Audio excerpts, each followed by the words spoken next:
Good evening. As I get started into the stream, I want to say keep in mind that I always try to keep my language as clean as possible. There may be some non-family friendly language, but I'm will try to keep it pretty clean. As a bit of a rant tonight, and as people kind of come in, and it'll be interesting to see people's kind of point of view.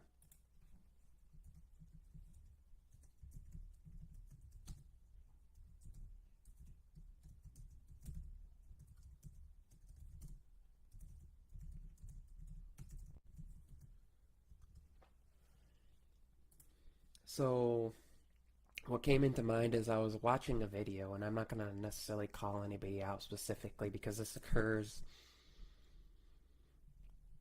abundantly quite a bit in tech, and it doesn't have to, but I just want to say that people need to be more informed when they're releasing videos, when they're talking about things, when they're comparing something with iOS to Android, that they're comparing like for like, and also complaining about having to dig for something instead of searching for it. And it's like, how fucking lazy are you? Pardon my language. If you can't do a simple Google search to make sure that what you're telling somebody, if you don't know for sure, is accurate information, or to find a setting, instead of digging for it, instead of spending time and then being like, well, it's buried when it's literally like 2 clicks in. This is not okay, not acceptable, and creators need to stop doing this. It creates a huge distrust, and I'm not just a creator, I'm a viewer as well. I watch a lot of content. I support my fellow creators by watching their content, sometimes listening to it, multitasking. Whether it's something I'm necessarily interested in or not, I like to learn. I like to support fellow content creators, learn their style, things like that. Sometimes I don't always comment, but people need to, I guess, really think about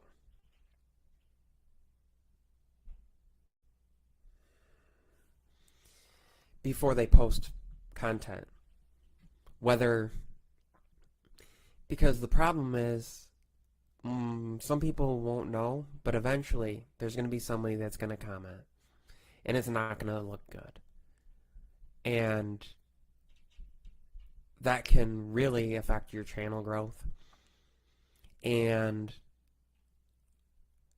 it's going to make you look like a fool, and it's a problem, and it's detrimental to the viewer. And I am first and utmost here to help best educate my viewers towards their purchasing or towards their learning and understanding about a product, an app, a service, way of using a product, something that maybe they haven't understood before.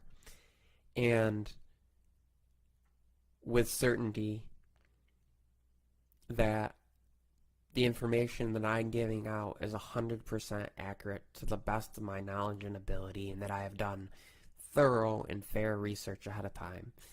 And I've noticed it doesn't seem to always be that that's the case.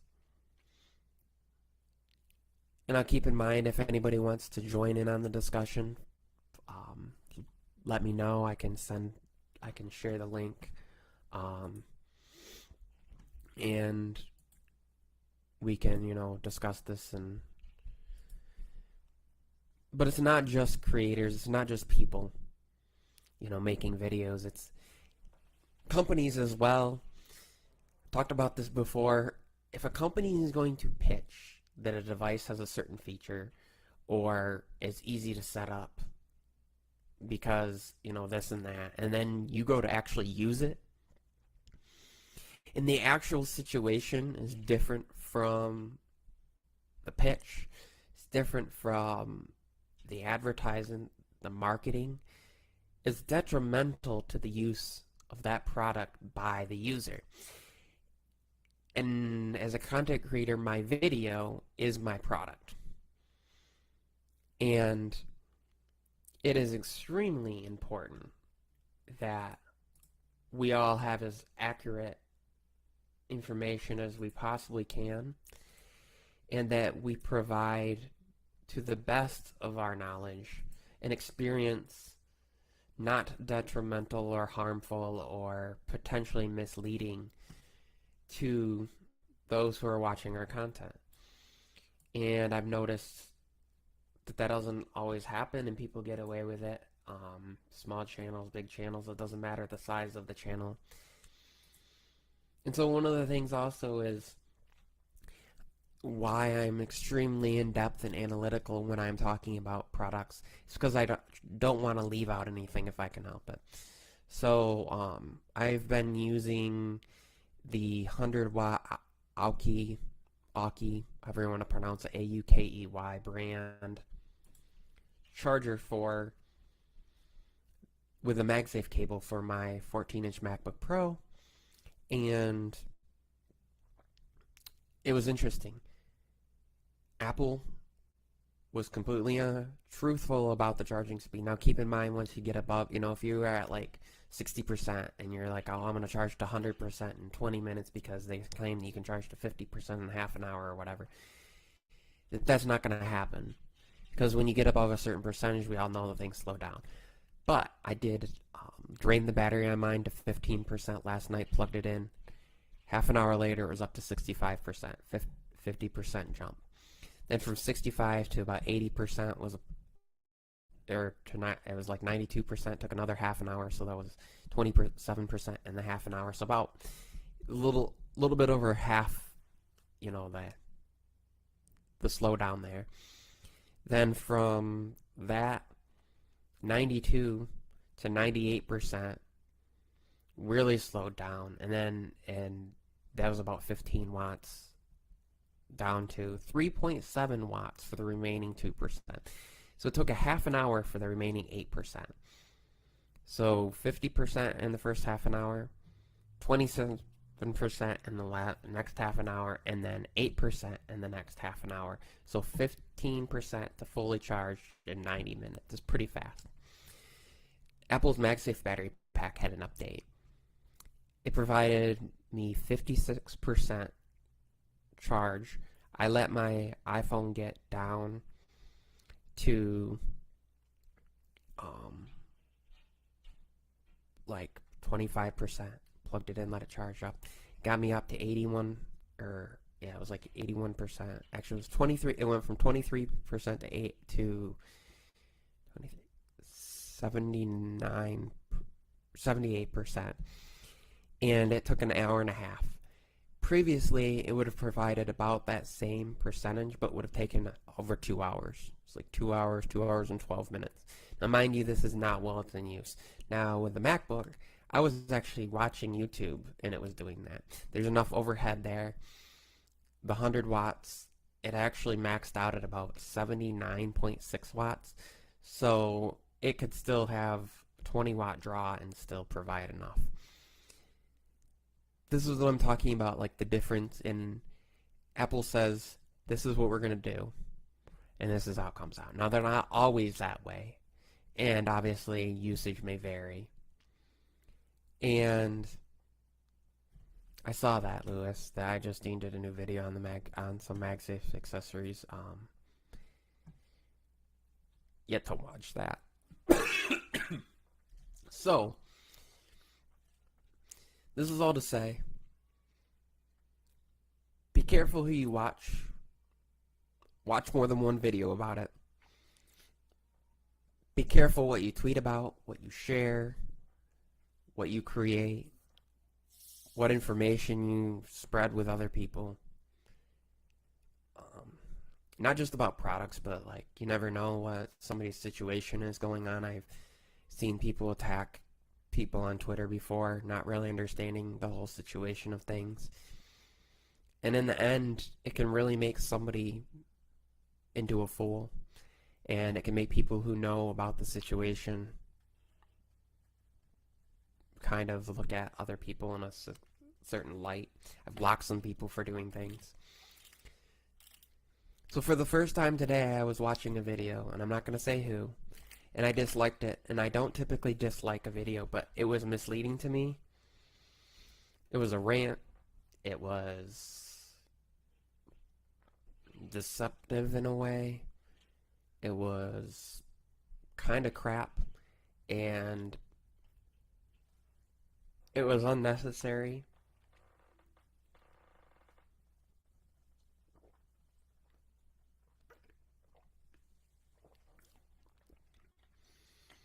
And it was from somebody who I thought maybe would do their research before posting content.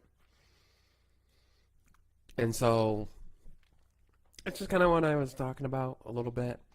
Also, I was kind of trying to keep this a little secret, but I've been using the AirPods Max here for the last, let's say I got them Tuesday, so I got them Tuesday afternoon, so Wednesday, Thursday. So basically Tuesday to Wednesday, Wednesday to Thursday, 2 days and so many hours, basically 2 days. And they've been great. Battery life has been really good. Transparency mode, which I have on right now, is really good. I don't even know why they actually have them on. Also, there's an update to the Melon app, if anybody cares to know, that allows now for up to 12 people on screen at a time. So you host plus 11 guests. And up to 10 hours of recording. And 2 hours of pre-recorded. Of course, that's like if you upload it through their system. There is a way where you can obviously screen share and do that. What's up, Mike?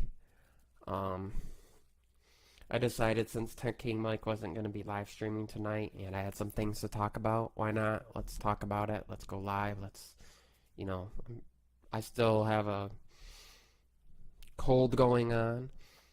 But one of the other things that I thought was interesting is in the Android 13 beta for the Pixel 6 Pro, it shows face unlock, and I think some people don't understand why the regular Pixel 6 is looking like it will not get this feature, and it's due to the width of the front-facing camera. It is 10 degrees narrower, which might not seem like much, but that's a pretty good, going from, was it 97 or 94 to 84 degrees, and lower resolution, in different pixel size, and also doesn't use dual pixel array, so it doesn't have the ability to pick up on the depth, and it's a lower resolution, 8 megapixels instead of 11. And there's a lot of things on there that vary that can affect it, and I understand why they're doing that. I think that either way, it's not exactly secure. I guess their thinking is it's a little more secure because it's got more of that depth information with the way that the front camera sensor is and how it's set up, and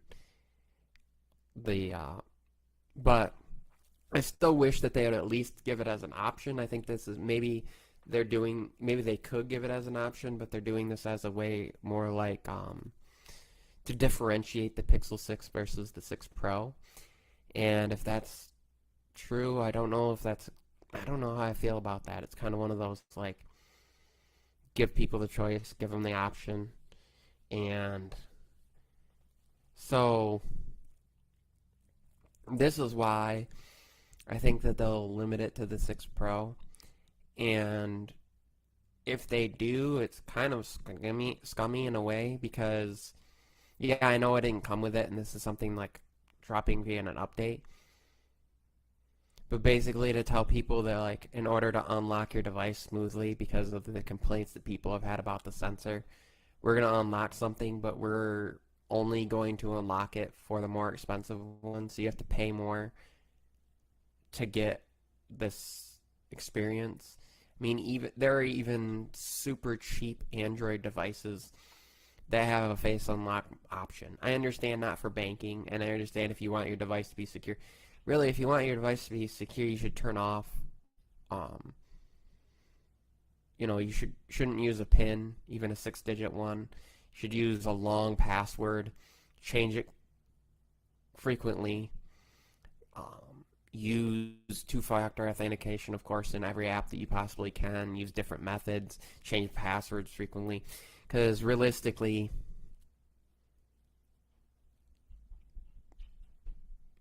what's kind of crazy to me is that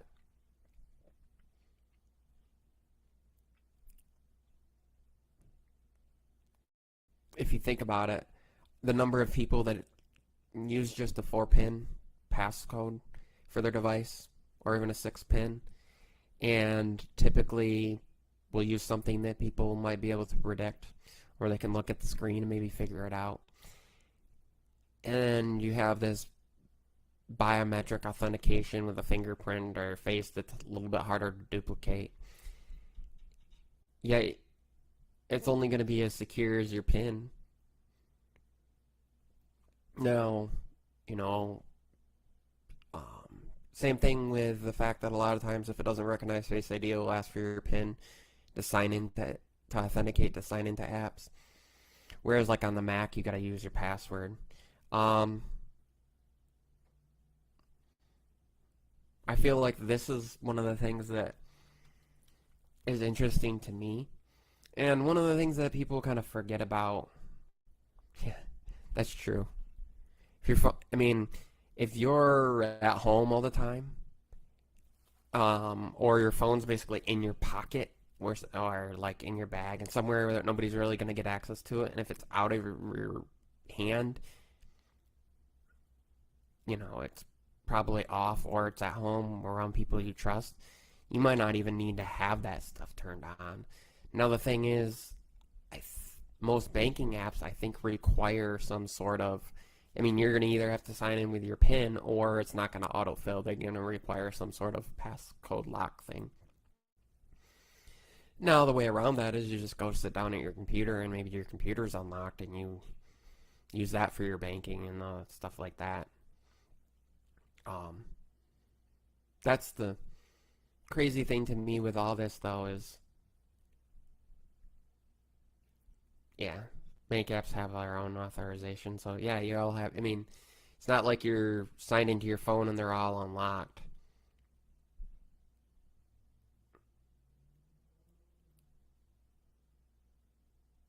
Only your Pixel and your iPhone have a PIN.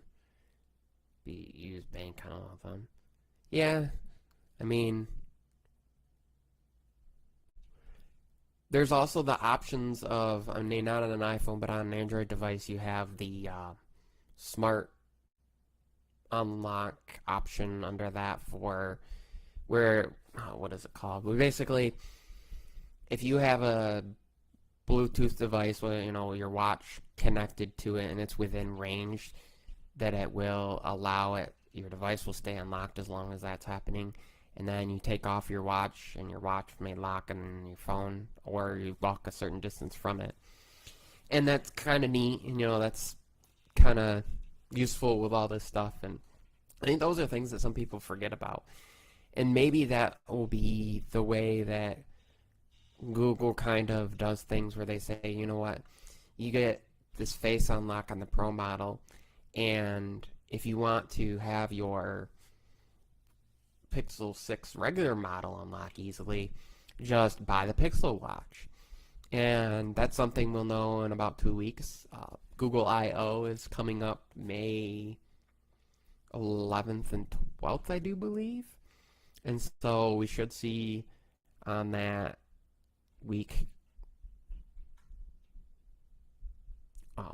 the ability to, we should see what they're going to, obviously, Bluetooth connection, but that would be interesting to see a unique, maybe with biometrics and their AI that they can analyze things in voice. So um, it could even be that you talk to it and it understands.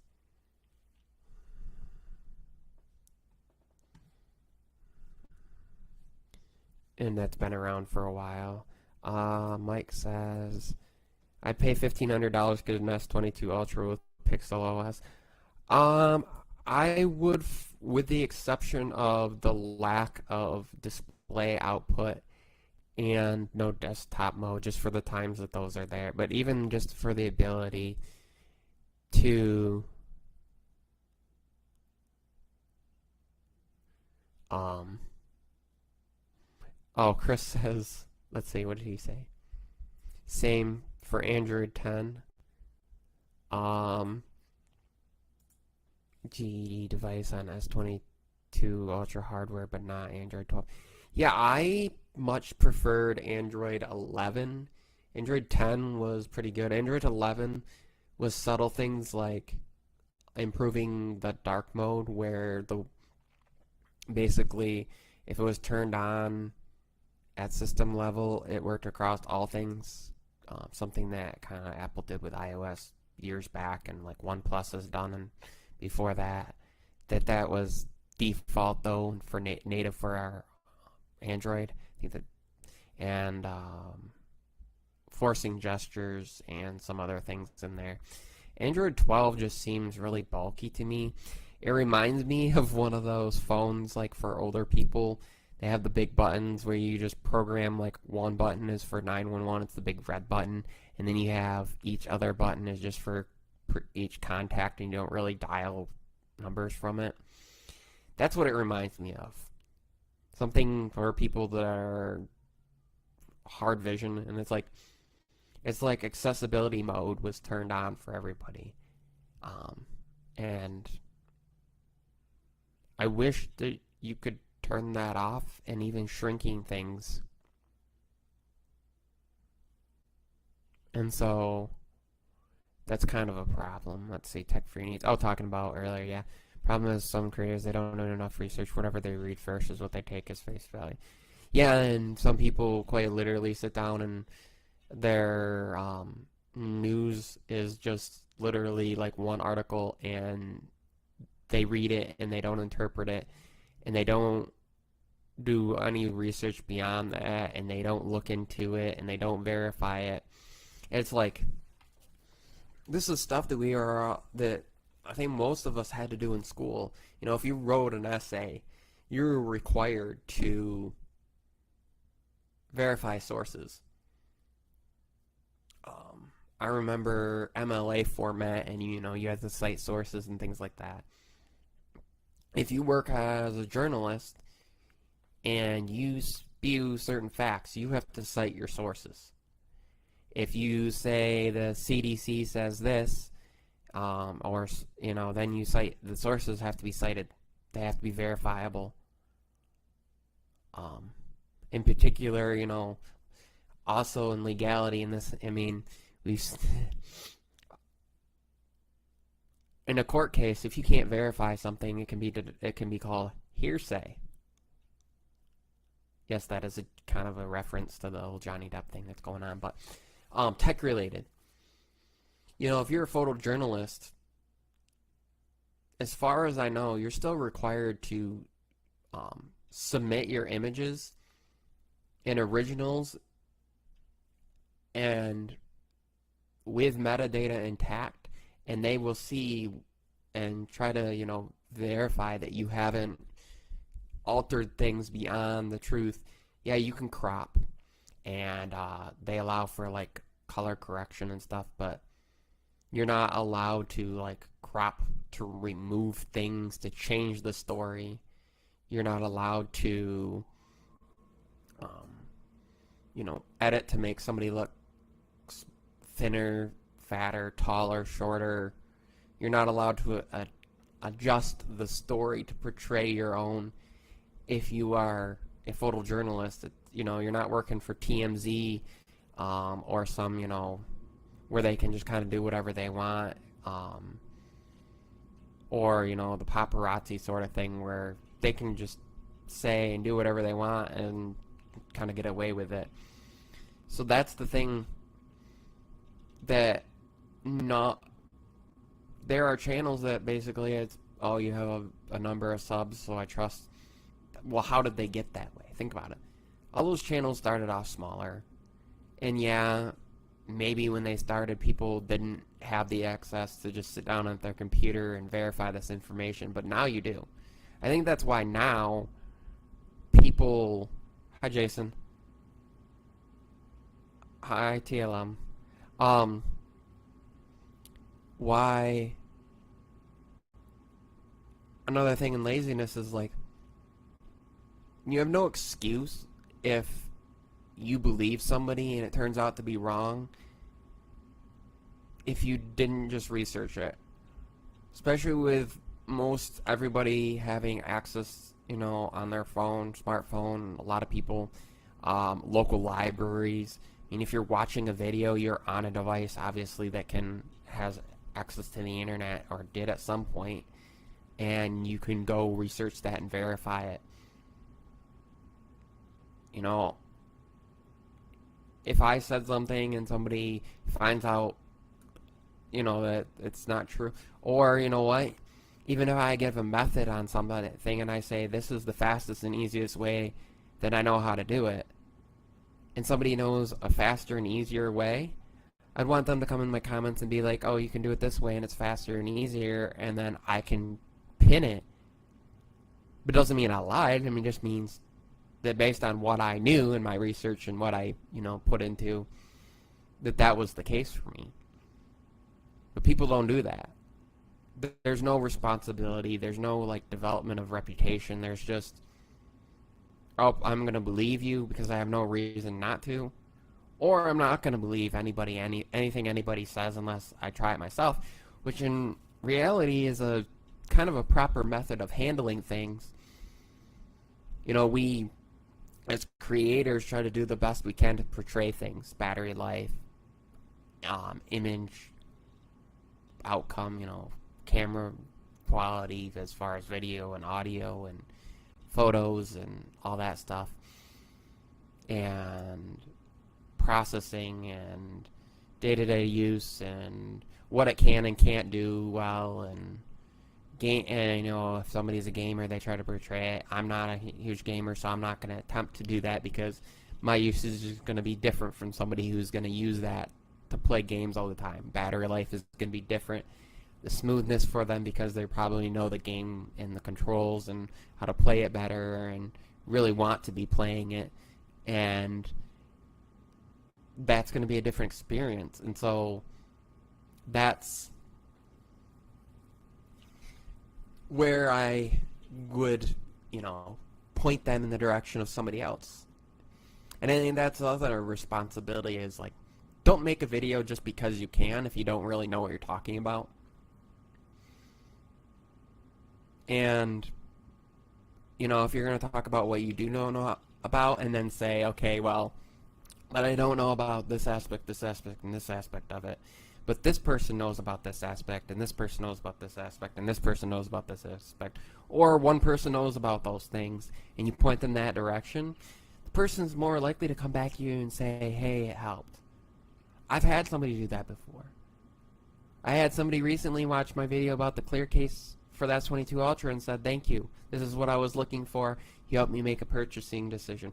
I had another person that was looking for something, and I pointed them to one of T's videos. I had another person that was looking for something, had a question about an LG device that I don't have anymore, and I pointed them to Eric, to Easy Computer Solutions video, because I know that he had just literally posted a video about the Velvet not too long before that in an update. I pointed to Juan for things having to do with audio, and El Jefe for true wireless earbuds. And what I mean with Juan is because Juan covers other audio stuff apart from just true wireless. He goes and he talks about IEMs, and he's talked about headphones, and he's talked about other stuff, and he talks about devices and DACs and all sorts of crazy things in there. Same thing with like GameSki and um, digital slang and different, this is the thing that I feel like is going on right now, that people are so like wondering why their content isn't doing well, that they're afraid to recommend anybody else, like it's gonna hurt their own content.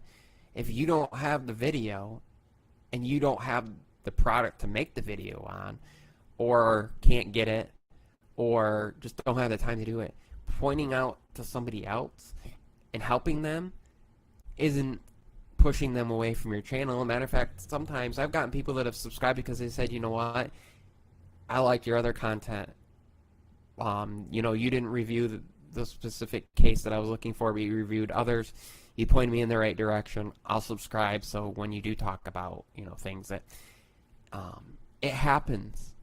And this is why I feel like in the tech community, we need to be willing to point out when things are wrong and things that people are doing are wrong, but also in a helpful way, help each other. And people are attacking each other, and people are, constantly contradicting each other and being like, well, my experience was this, so yours must be wrong. And instead of sharing their experience, they'll be like, no, I had,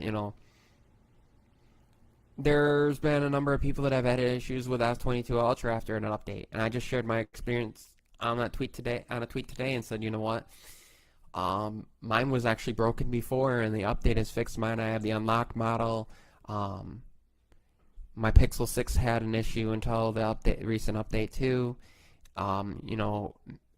Maybe it's an Android 12.12L flaw with software. It could be something that could break some people's hardware, if it's a driver issue, if it's a firmware issue, if it's something that really is detrimental. It could just be that for some devices it's also a hardware issue. And so I commented about that. Sharing your experience versus using it as a way to degrade and like demote other people's experiences is not necessary. And this is something that I don't get why. I mean, I guess it's an innate nature for people and mentality of people to put somebody down because they think it builds them. And they think, somebody thinks it can build one. They can build, he or she can build oneself up by putting somebody else down. Same thing with, people constantly hating on a product, but they don't even use it because, oh, it's not for them. But then how do you know if it is for you? Or how do you experience the aspects of it that are good for you? I mean,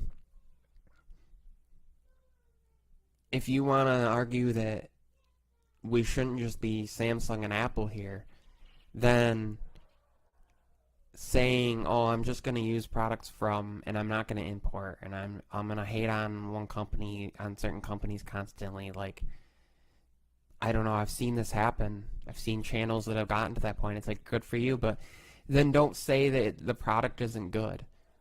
Or don't, like, tease other people for using it, and don't act like it's not good when you don't even give it the chance, because other people might do the same thing for your product and then get teased about it. And it's like, this is what I don't understand, because when it comes to smartphones, for the most part, a lot of what people do, even a lot of what content creators can do, can be done whether you have an iPhone.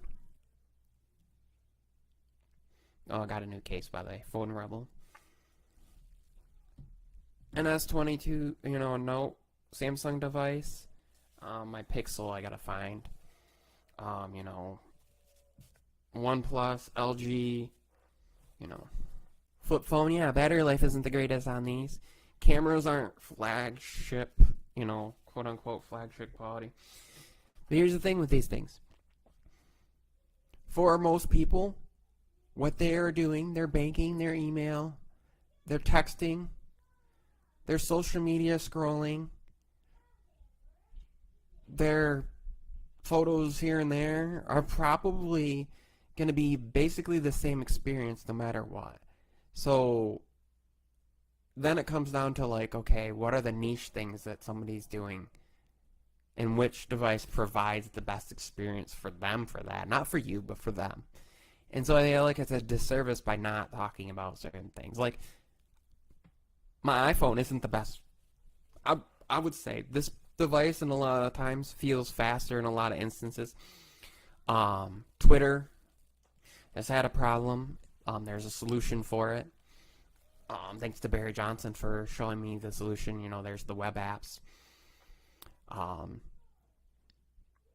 For a while, YouTube was picture-in-picture wasn't working there, so if you went into the browser though and did it, it worked. Like on my iPhone, it worked in Safari, but the app itself was not working. Same thing on my Z Flip 3. So these are all like experiences that we have, and if we just hold back and we don't share it, it's not good. But like, also if somebody else isn't having a good experience or isn't having a bad experience, being like, no, it's... Or one of the things I saw recently was somebody who was like, oh, you're not showing me comparison between those two, because how can you say it's best? I own those two, and the cameras on this, on the, like, they were talking about the cameras on the S22 Ultra being better than, and, you know, crapping on the Pixel, and it's like, if you need extreme telephoto, if you're in really good lighting, if you are shooting video in certain instances, yes, that 22 Ultra is better. But the Pixel 6 Pro, if you are shooting telephoto up to like 20, 30x with that, it's still pretty good. The native, 3.3 times or whatever is really good. The video is drastically improved on it. Selfies are really good. If you're doing indoor photography and anything's moving at all, Pixel wins. If you're outside in really good lighting, it's kind of a toss-up with most companies. But for somebody to be like, you're wrong because that's projection, that's inserting your experiences on somebody else, and that's not okay. And people need to stop doing this. People need to stop being like, well, this is what... And, I'm guilty of doing that for a while because I had nothing but poor experiences with my Samsung devices for a while. S3 was okay. Then after that, devices were eh.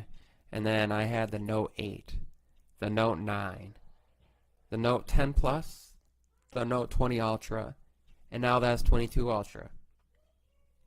All of those devices until the S22 Ultra all had the same issue, and it was the cameras for me weren't even usable enough as a creator apart from photographing my kid, my son and my wife, catching her in natural pose and stuff, and like photographing birds and photographing animals and doing different things and maybe some low light stuff. But now that's all improved, and updates have kept the device steady. First 3-4 notes I owned, I had the same thing that would happen. I'd own the device. Month or so in, an update destroyed battery life. My Note 8, I was getting 12, 14, 16 hours of screen on time. Update, 6 hours of screen on time. 8 if I was really, really lucky and turned off almost everything with it and like was on Wi-Fi and low brightness and stuff. Then the Note 9 came out, and that came out with One UI, and battery life was okay. Update came out, went from like 10 hours to 6, 7. Same thing with 20 Ultra. That took like 3 or 4 months. Now I'm really happy with my S22 Ultra. I was happy with my Fold. I was getting pretty good battery life, and when we talk about these experiences, if my experiences had kept on, if I had let those experiences stop me from buying another device, I never would have bought anything beyond like my S3 back in the day. I never would have continued to buy other S devices, S20, Note devices, back to the S device, which is basically a Note. Same with OnePlus. I had a OnePlus 16 and the 7, then it's the 8, 8 Pro, and the 9. I never would have continued buying devices after the original OnePlus because of the carrier issues it had. I would probably just own an iPhone today if it was initial experiences from several models that I had and not having issues. But then that's also to say that, like, after I got rid of my 11 Pro Max and ended up with the 12 Pro Max, if I had let that experience be anything, I probably wouldn't own an iPhone again because the battery life on that was not good. The cameras were okay, but like my 11 Pro Max, I was getting like 2-3 days of battery life, 16 hours of screen on time easily, even on being gone to like my in-laws and on cellular the whole time, with lots of standby in between. 12 Pro Max, lucky if I made it through a day. I could make it through a weekend if I was very careful and barely used it. And like on Wi-Fi and turned off, like forced it to lower data speeds and did some things with it. Basically didn't use it. Didn't have my Apple Watch paired to it, turned that off. So these are things that, like, if we let our experiences completely poo-poo on other people's experiences, then I feel like most of us would probably never recommend a device to anybody else. And if we let, like, the way that we use the device and the way that we perceive things, we would never, like, for example, I'm going to show you guys something that is, I think, one of the most handy aspects of using an iPhone that people forget. And I think this might be reversed for you all. I need to check. Let me check YouTube real quick. I need to see if this is the right direction and see if that is coming up for you all in the right way or if that's backwards. I do believe, yep, that's backwards. So I need to go into video and mirror that. There we go. So now you all should see this as the correct direction. There we go. Okay. Settings. Swipe down to search. If you want to find, let's say for example, auto brightness. Literally started typing it.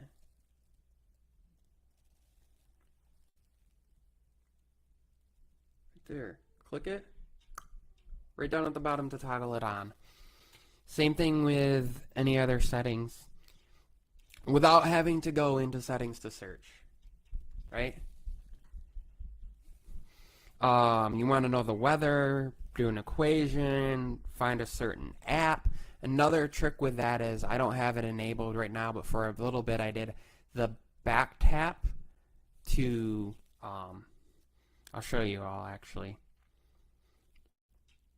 Again, general, if you go in, that's under accessibility, and you guys under touch, physical and motor under touch, way down at the bottom, back tap. Oh, okay, I do have it on.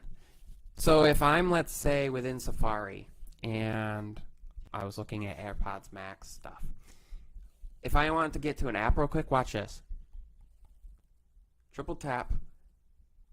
Let's say I want to go over to Twitter. Start typing Twitter. Yeah, I could have gone like this and over and hit Twitter. But let's say I'm within Twitter and then I want to check my email. And I don't want to use Spark app. I can search, hit M, mail, go over to mail, and I got my, I don't want to, in case there's something like private information in there.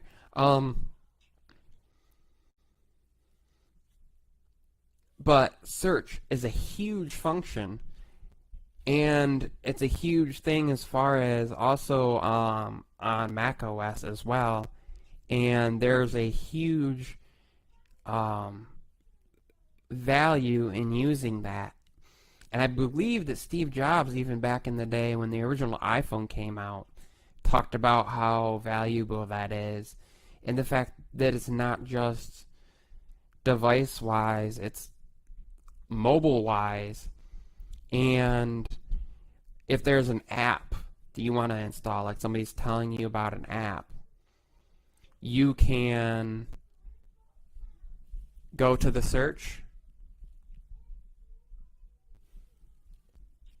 and I don't know, let's say there's an app, I'm trying to think of like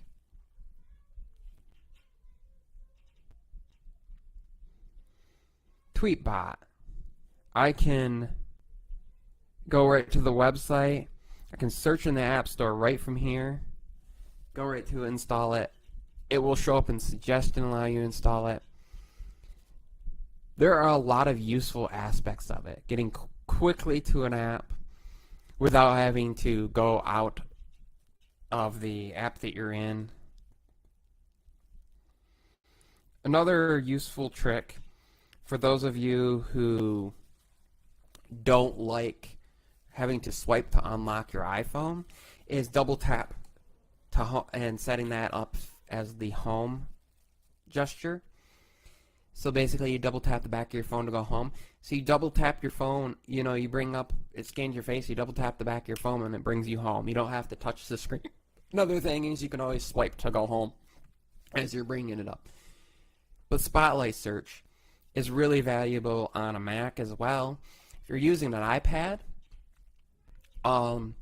and you're in an app and you want to quickly open another app or do a search, Spotlight with the keyboard, pair Bluetooth keyboard up to your iPhone, up to your iPad, up, you know, with your Mac you can use the command spacebar, or if it has the built-in search button. These are all things that are really handy and really helpful, and especially if you're like, I don't know where a certain setting is that I want to show somebody how to do something unique with their device. Really handy. A matter of fact, that's one thing that Apple does really well, better than Android. You know, a lot of the Android OEMs, when you search, it's one of those like it's going to search on device only, or you can do like Google web search, but it won't necessarily search your device. Same thing with like commands. Or with Siri, it can open a setting. It can do a search for a certain thing. With Spotlight Search, it's like a global search. It's not just specific. It's not granular. It's really, really beneficial to a lot of people. Maybe I should do a video on it and cover, you know, it'd be a quick video. I'll probably do that, drop that after this. So when it comes to, you know, using our devices and the way that we use them, that's just one thing, for example, with how I use my device differently than other people might.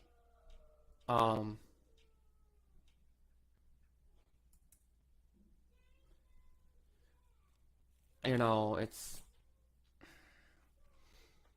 interesting to me. I was watching a video and they're talking about universal control and using the Logitech mouse, and having issues where it wasn't scrolling when they were going over to their iPad with it. And it was neat because somebody commented, hey, install Logitech Options Plus. The beta has it as well.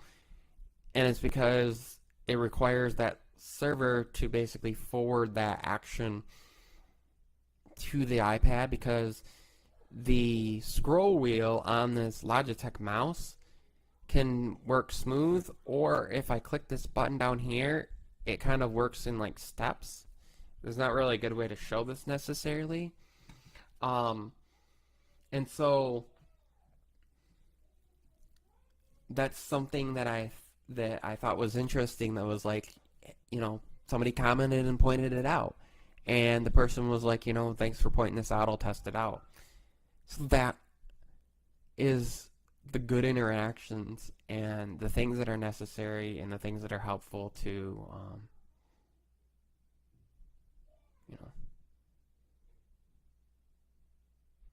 do those things.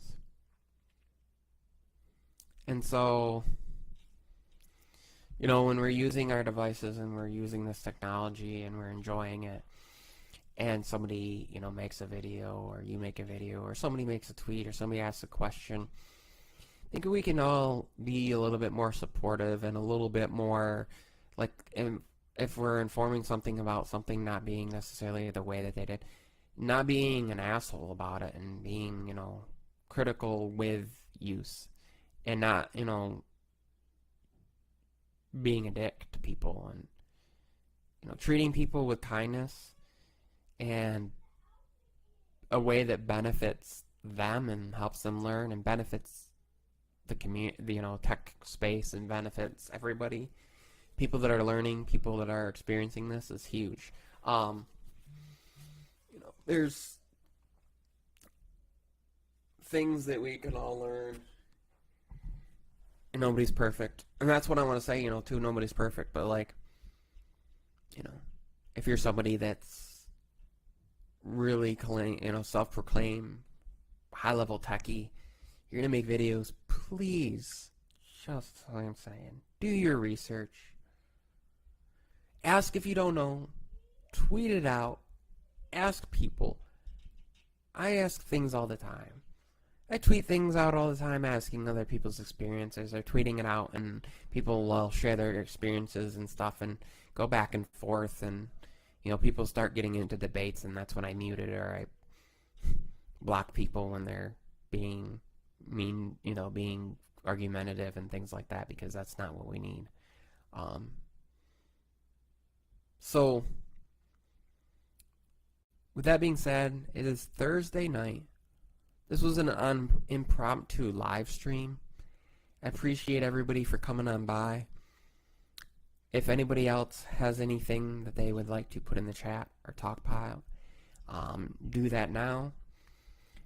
Keep in mind that I believe, and let me double check here to make sure that Ike should be coming on by. He should be live streaming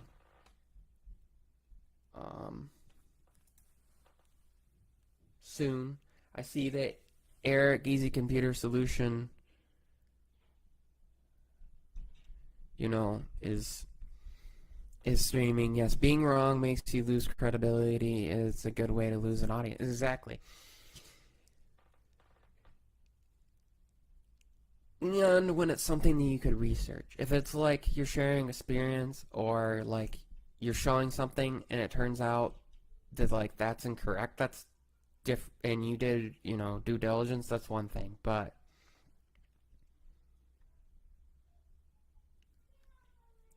if if that's not what you're doing, and you're just making stuff up and hoping that nobody will catch it, and hoping that people will just trust you, and you're doing this like because you need to make it through videos quickly, it's going to catch up. And people are going to realize it. People are going to notice it. People are going to understand it. People are going to see it. It's a huge issue. And I think I have beaten the dead horse on that enough tonight. I'm going to say thank you to everybody in the chat real quick here. Let me scroll up here. Thanks to Tech for Needs, iBonnie, Sharkfin, um, Tech 702, Battery Powered, Mike and Chris, Jason C, Tech Lovin' Mama, and anybody else who was watching and people in replay. If you're in the replay crew, let me know down below, hashtag replay crew. Also, thanks to everybody who has, supported and been here through the thing. Yeah, Raider Tech. Oh my gosh. Hey, kindness goes a long way. Yeah. I've been watching your stuff and good stuff, man. Thanks for coming on by. I'm wrapping it up here. I think, as far as I know, Ike's live streaming at 9.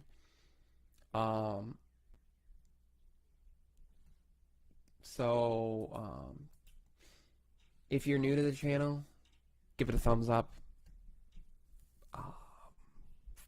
Subscribe. Please like this on your way in, on your way out. If you're watching in replay through, comment about something that you learned recently about something, tech pieces,